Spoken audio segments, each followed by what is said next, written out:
I do have a pile of money into that ground down there. You know, we've like probably spent $1 million. Yeah, I know what it takes. And I just, you know, the way things have gone, I have no assurances that like I'll be able to even get that money back. The crew made a bold move with Dominion that could cost them $160 million. But the question is, did it pay off? You'll be thrilled by the answer. They are about to reach 7,000 ounces of gold, far surpassing their original goal. Tony Beets, the man himself, is working hard to beat the cold and extract every bit of gold. There's also some family drama as Tony's son, Kevin, steps up to keep things moving smoothly. Parker Schnabel's risky decision on Dominion Creek is also paying off, with the team racing against winter to extract as much gold as possible. Imagine the excitement of being on the edge, hunting for gold with everything at stake. Join us to see how thrilling this chase can be, especially with winter approaching fast. Despite initial doubts and a lack of crew and equipment, the team proved their skeptics wrong. They bought Dominion, a risky investment that turned out to be a success, and the land exceeded their expectations. We're on the hook for a lot more payments. That's $15 million total. Then we have operating costs on top of that and a lot of equipment repairs on top of that. They initially aimed to mine 5,000 ounces of gold, but are now close to 7,000. The team is determined to maximize their earnings, facing high expenses and keeping a positive momentum. Tony Beets is aiming to exceed his goal of 2,500 ounces, even as winter brings severe cold to the Klondike goldfields, forcing operations to halt. Been an interesting week. It's tough to pivot from one cut to another, but you know, luckily this ground, it hasn't had a whole lot of overburden.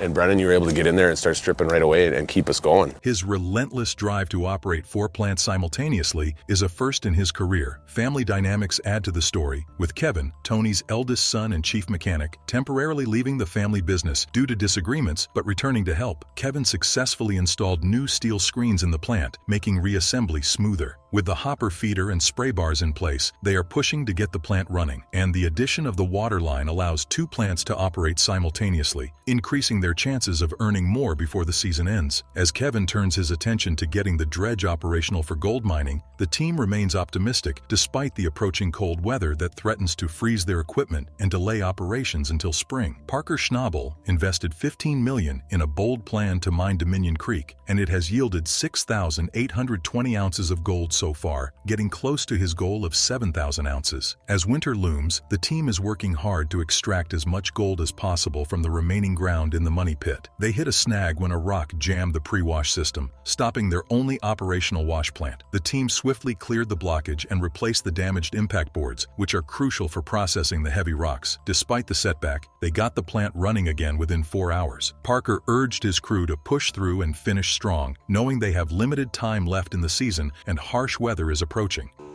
My mother is about 89, and I think we'll have to club that one. She's not going soon by herself either. So, yeah, the chances are there, Parker.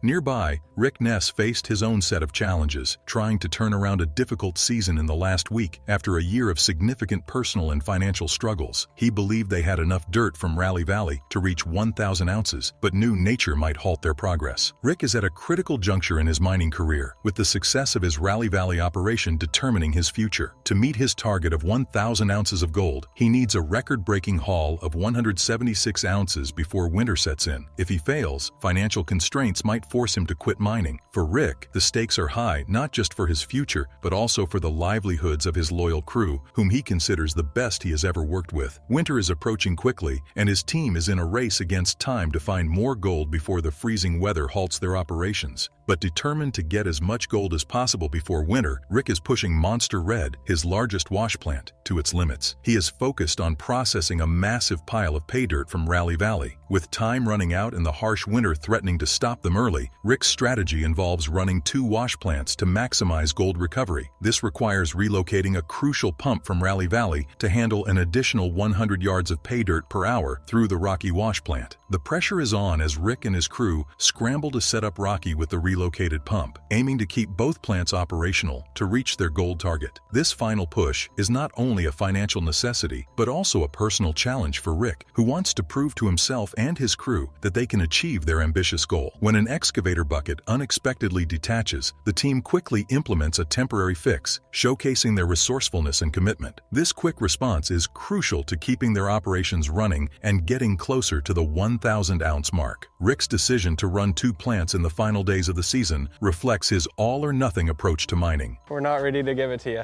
Right now, this thing is top half of the plug blew right out of the fitting there. He hopes to pay off debts and reward his crew's hard work with a significant gold bonus. As they race against the clock and the impending freeze, the team's unity and perseverance are their greatest assets in reaching their gold mining goal. Tony Beets has assigned his son Kevin to manage the dredge, a machine Kevin is familiar with, even though it was shut down 2 weeks earlier due to the departure of its experienced operator. Tony tells Kevin, "Go have a look at the dredge and see what you think, guy." Kevin, knowing the dredge well, begins to reacquaint himself with its controls and successfully starts it up. The dredge is a rare piece of mining equipment, and Kevin is determined to extract the remaining gold before the season ends. Although Tony has never operated the dredge, Kevin takes on the challenge, requiring both patience and precision. Kevin faces a problem when the dredge's 34-ton bucket line goes off track. He solves this by wrapping a cable around the bucket line and using a D8 dozer and an excavator to lift and guide it back into place. Despite the hurdles they faced, Kevin and his team successfully resolved the issue with the bucket line and managed to get the dredge back up and running. Their resilience is genuinely impressive. This marks the first time that Tony has had all 4 of his wash plants, including the dredge, operational simultaneously. Their goal is to maximize gold production, and achieving this milestone is a significant step forward for Tony's operation as they eagerly await the gold yield by the end of the season. Meanwhile, over at the money pit, the Schnabel crew is struggling with the challenge of mining out the remaining 3 acres of ground before winter sets in. The dense nature of the pay dirt makes digging difficult, leading them to enlist the expertise of gold recovery specialist Chris Dumit to help boost their stockpile. The wash plant, rock sand, is processing a large amount of pay dirt, but the crew is struggling to keep up with the plant's demand. There's a risk of shutdown and freezing if they run out of pay dirt, especially as temperatures drop to 13 degrees at night. Mitch and Tyson return to the money pit, determined to keep rock sand running through the night to prevent it from freezing over. You think you're gonna have enough to keep busy here this summer?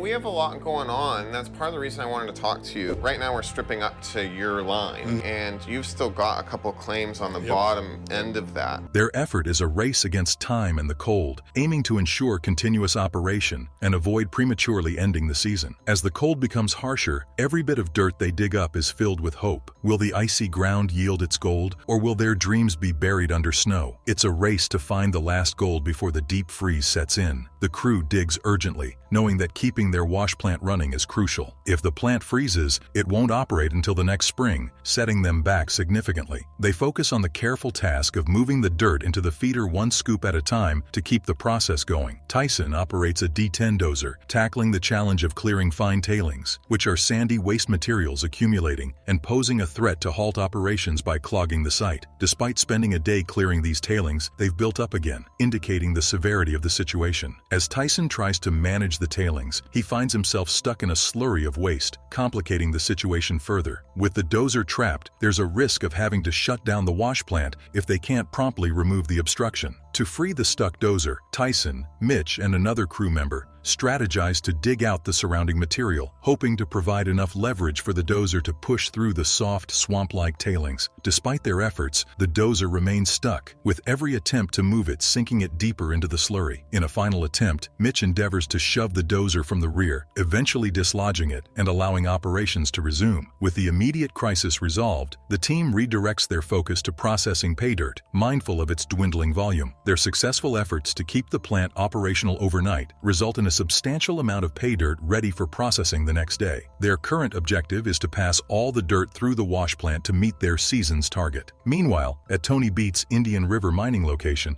an urgent operation unfolds to extract a 52-ton excavator trapped in the mud. Part of the whole idea of buying this place was we'd be able to recoup some of the purchase price by selling stuff, and we have yet to do that. that plant's actually worth like $1 million. Mike takes charge, laying a stable foundation to work from, with the aim of leveraging the excavator out of its predicament. Monica joins the endeavor, and together, they employ precision and expertise to navigate the delicate situation. Tony reflects on the importance of experience in such situations, highlighting how quick reactions and knowledge are crucial in preventing machinery from getting stuck. With teamwork, they successfully free the excavator, avoiding a potentially costly delay in their mining operations. Meanwhile, Rick Ness faces his own challenges as winter tightens its grip on his mining operation. Located 3,000 feet up in the mountains above Keno, Rick's team is racing against the cold to process the last of the Rally Valley pay dirt. Their goal is to reach 1,000 ounces of gold before winter fully sets in. However, they encounter a big problem when one of their wash plants, Rocky, freezes solid overnight, jeopardizing their final push. With time slipping away and the ground starting to freeze, it's a race against nature to turn their hard work into gold, or risk being left out in the cold. Determined to keep the freeze from stopping them, Rick and his crew use torches to thaw out the machinery, being careful not to cause damage. They manage to get Rocky running again, but the clock is ticking, as the machinery could freeze again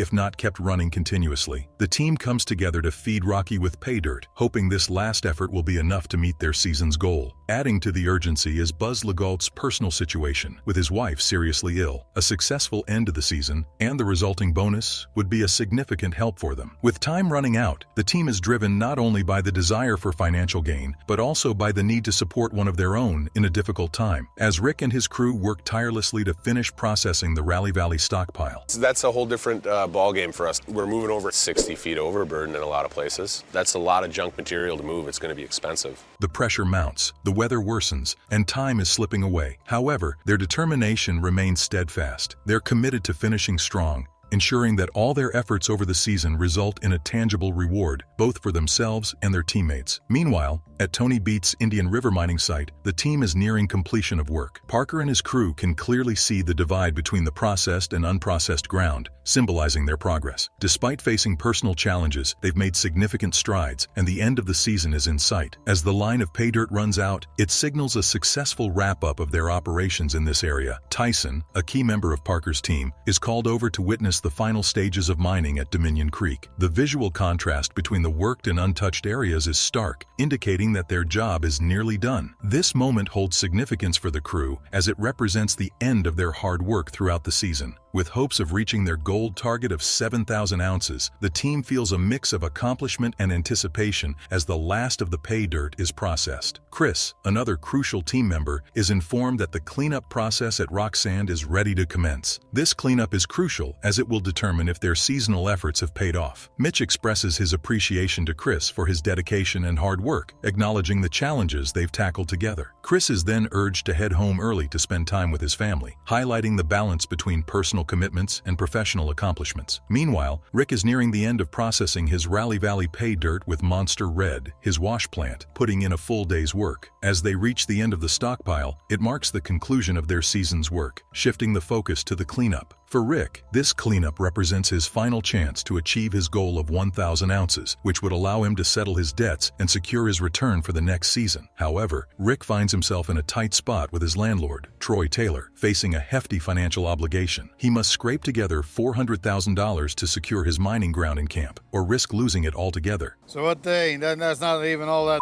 funny. No. At this point, I'm very skeptic. It's your party, but this, we pretty much have to run that through Mike Strommel. This payment is not just about keeping his mining operations afloat, it's also crucial for ensuring he can offer substantial bonuses to his crew, whom he hopes to keep on board for the next season. With everything on the line, they're facing some tough choices that could alter their fortunes dramatically. Will they emerge victorious by season's end, or will their dreams be snatched away by the unforgiving wilderness? Out in the wild, tensions run high during Rick's discussion with Troy. Yet, against the odds, Rick manages to secure the funds needed, although lingering uncertainties about meeting other financial obligations persist. This crucial moment underscores the immense risks and financial strains inherent in the gold mining business, with the future of Rick's operations hanging in the balance. As the season nears its end, the outcome of the final cleanups will determine the fate of Rick's mining venture, highlighting the precarious nature of chasing gold in the wilderness. Rick successfully sealed the deal with Troy, a step closer to making his comeback. He handed over the necessary gold, but now faces the challenge of settling his bills and ensuring his team receives proper compensation to guarantee their return next year. They're aiming for a significant gold find to end the season on a high note. Meanwhile, 100 miles away, the Beets family wrapped up their mining season, despite falling short of their 6,000-ounce goal. Tony remains optimistic as he sets a new target of 2,500 ounces. Operating 4 plants, they start with the dredge at Indian River, followed by the shaker deck and other plants. Eventually, they more than meet their goal, with Tony's efforts resulting in a season total of 3,054 ounces valued over $6 million. Reflecting on the season's expenses, Tony acknowledges it as a wake-up call, but remains determined to improve in the future. Rick faces a crucial moment in his mining season, needing a significant gold haul to reach his 1,000-ounce goal. Tony has always been somewhat of a control freak. He likes to be in charge. He likes to micromanage, and that has not changed. It'll be a little bit of more hands-off approach would be appreciated, but old dog's new tricks, sometimes it takes a while. This would cover his expenses and secure the future of his team. Betting everything on Rally Valley, his gamble pays off, with a final count exceeding his target and achieving a total of 1,125.75 ounces. This success not only covers all of Rick's expenses, but also facilitates bonuses for his team, drawing him nearer to owning the mining site. The narrative also explores personal hurdles and aspirations, with Kevin contemplating his own mining ventures while balancing familial expectations. As the season wraps up, there's contemplation on the challenges and triumphs, underscoring the significance of teamwork and resilience in adversity. This gesture carries weight, underscoring the value of perseverance and surmounting challenges. The team, having endured hardships together, has remarkably flourished, forging bonds akin to family. They eagerly anticipate returning next year stronger and more unified, proud of their achievements and optimistic about the future. Parker Schnabel, having invested $15 million in a substantial mining claim, stands on the cusp of a breakthrough season, requiring merely 174 ounces to achieve his 7,000-ounce goal. The money pit held the promise of much more than expected. As the final weigh-in approached, anticipation grew, and it surpassed all expectations. The haul of 54.35 ounces, valued over $1.1 million, marked the largest weekly gold yield of the season from a single wash plant. The total for the season reached an impressive 7,381.1 ounces, nearly $15 million in worth, almost covering the cost of the Dominion purchase in just one season. The team erupted into celebration, recognizing and honoring those who contributed to this remarkable achievement while remembering those who couldn't be present. Parker, the leader, expressed heartfelt gratitude to his team, emphasizing his appreciation and hope for their return next year. I don't see, you haven't been out there at all. Not going to either. To be honest with you, Parker, Indian River for me this year is off the map. As tokens of gratitude, special gold coins made from their mined gold were given, symbolizing a meal at the team's kitchen. "I really want to thank you all," Parker said, sincerity evident in his voice. "I mean it from the bottom of my heart. I hope that every one of you guys wants to come back because every one of you guys has a spot here next year." As the curtain falls on the money pit season, it's hard not to reflect on the remarkable journey it has been. From the initial gamble of investing in Dominion Creek to the nail-biting moments of uncertain outcomes, each step of the way has been a testament to the resilience and spirit of Parker and his team. The final weigh-in, surpassing all expectations, stands as a testament to their unwavering dedication and relentless pursuit of success. The season's total gold haul, a staggering 7,381.1 ounces, is more than just a number. It represents countless hours of hard work, perseverance, and camaraderie. It's a testament to the collective effort of every member of the team, from the miners to the mechanics, who poured their heart and soul into every scoop of dirt and every ounce of gold extracted. As Parker expresses his gratitude to his team, one can't help but feel a sense of pride in their achievements. The special gold coins, crafted from the very gold they mined, serve as tangible reminders of their accomplishments and the bonds forged during their time in the wilderness. Looking ahead, there's a sense of optimism and excitement for what the future holds. With the Dominion Creek venture proving to be a success, there's newfound confidence in their abilities and a renewed determination to continue pushing the boundaries of possibility. Yet, in the middle of all the celebrations, questions linger about the source of Dominion Creek's wealth. Is it simply the result of luck, or could there be ancient mysteries waiting to be uncovered? Whatever the answer may be, one thing is certain: the journey of the money pit is far from over. As they bid farewell to one season, they eagerly anticipate the adventures that lie ahead, ready to set off on new challenges and write the next chapter of their story.